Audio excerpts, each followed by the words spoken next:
And Emma, for you, it was a slightly different kind of story with Dunkirk. Now, how important is the evacuation of Dunkirk to British lore? I mean, is it something that everyone studies in school, that they're very much aware of Dunkirk?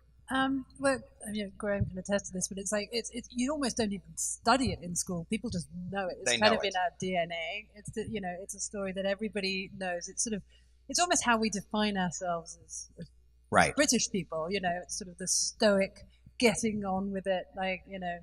It's just an incredibly important story. So the desire to make the film, though, now was it inspired by this journey that you and Christopher took on a little day trip that turned into 18 hours to get from? Yeah, I mean that was sort of the beginning of it, I think, for us. As I said, everyone in England and Britain knows this story.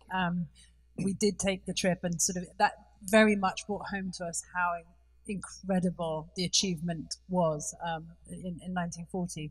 And then, it sort of lived with us for many years. And then after Interstellar, I think it was, I reminded Chris of it by, showing him some first-hand accounts Right. I'm a huge history buff, so it's something that I like to do is read about history. And just for people to get some context, Dunkirk from the UK is the same distance as from LA to Catalina.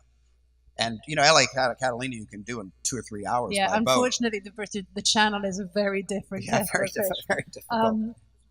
Yeah, I mean, it just felt like to us it was just odd that this film hadn't been made already. Of course, I think I'm very glad that you pick up on the element of risk with all these films, because I think that when films succeed, it's very easy to forget that they weren't obvious films to make. And I think that that goes for all the films, but certainly with Dunkirk. I think the reason it hadn't been made is it was a British story, and Right. so and it was going to demand a reasonable budget. Although we did it very efficiently and made it for half the amount that I think that any other August or July sort of spectacular movie generally has.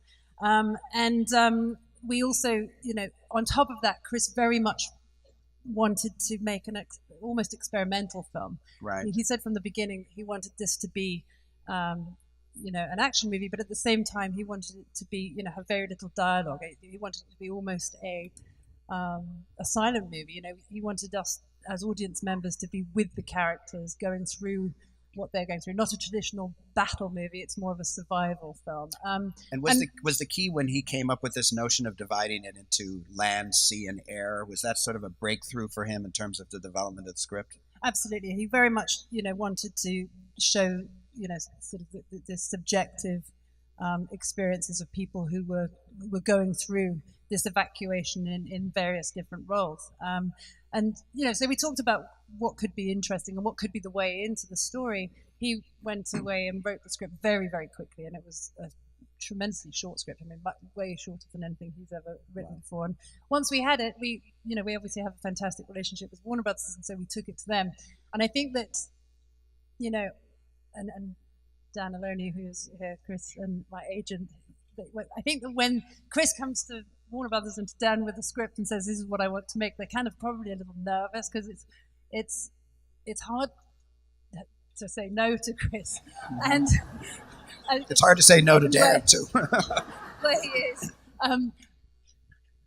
The good news about Chris is that he's got a very, although he really wanted to push the boundaries in terms of what this film was going to be, he also wanted to be very responsible about doing it, because he wants to continue working. He wants them to continue to say yes. But we went to Warner Brothers and we said to them, "This is the script. We want to cast it entirely with unknown actors. They all have to be English. This is how much we think we can do it for." And they raised their eyebrows. And I think that luckily the way we pitched it to them and the way they read the script, although it's an English story, they felt very strongly that it could be a story that would have a universal appeal.